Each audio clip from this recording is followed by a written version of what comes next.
gracias, compañeros, y al pueblo que siempre nos dispensa su atención.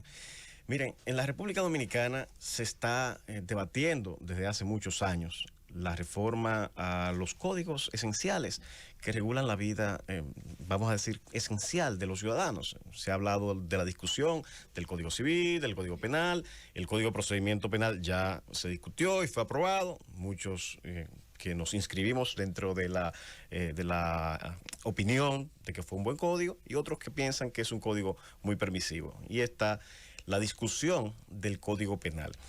Este Código Penal ha subido y ha bajado, ha ido incluso ha sido promulgado y ha sido declarado inconstitucional. Aquí precisamente tengo en mis manos ese fenecido código, que fue la famosa ley 550-14, que por una violación en el procedimiento fue declarado inconstitucional por nuestro Tribunal Constitucional. Pero en razón de esa declaratoria de inconstitucionalidad, se inició una nueva discusión que esta vez se inició en la Cámara de Diputados. Ciertamente, la República Dominicana necesita actualizar los tipos penales, las infracciones, los delitos, crímenes, definirlo de forma clara. Y muchos dirán, pero ¿por qué esto tiene tantos vaivenes? ¿Por qué hay que esperar tanto? ¿Por qué se tienen tantos años discutiendo reformas a un simple código? Pues no se trata de un simple código.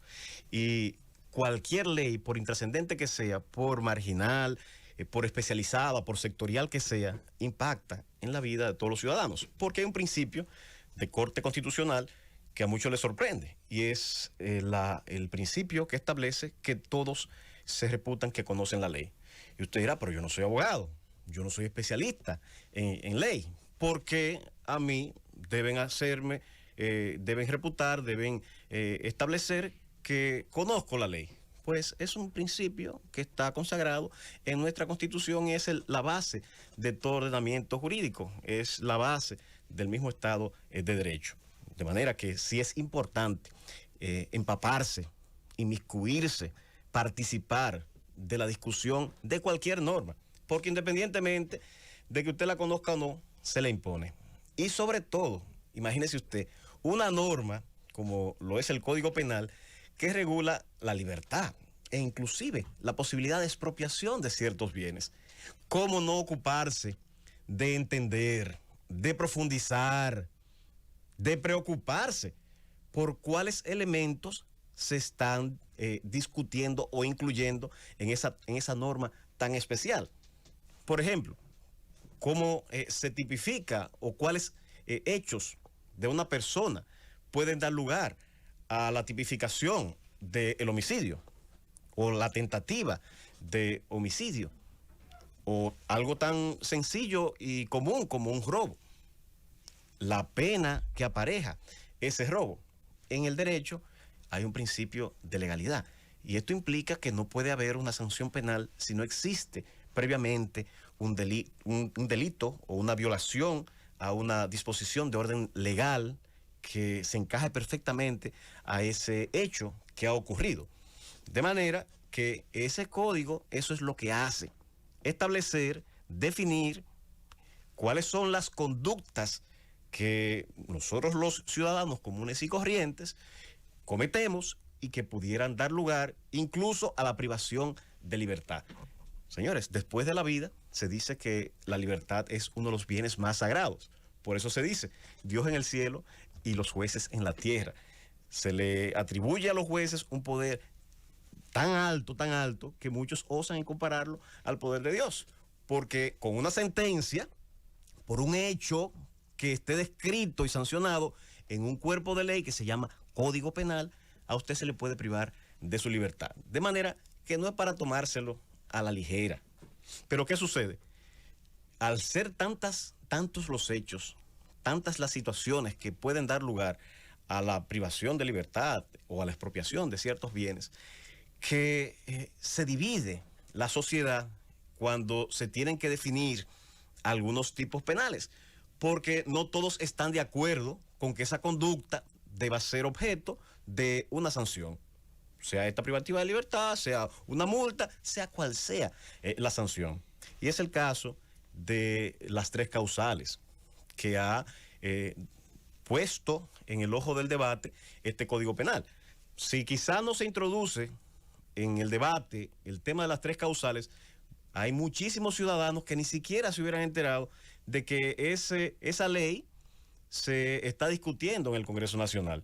Y luego de las 3 causales, el tema de los elementos subjetivos que pudieran dar, o los hechos, perdón, que pudieran dar lugar a sanciones por discriminación.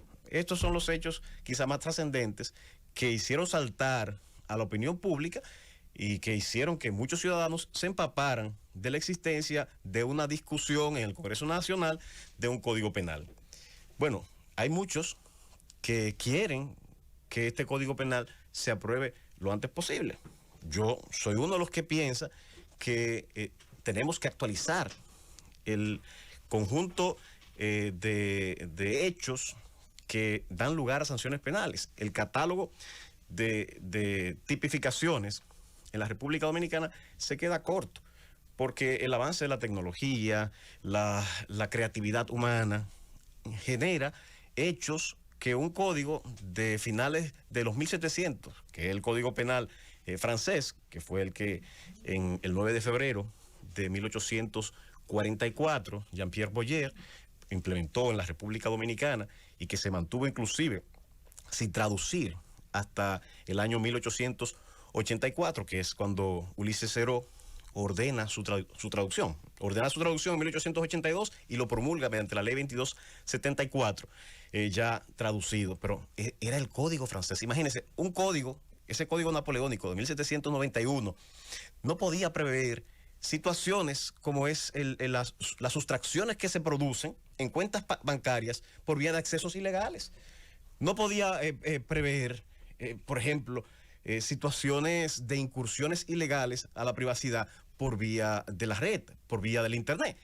De manera que es indispensable, es necesario una actualización de esta normativa y ponerla a tono con los avances de la sociedad, los avances de la tecnología.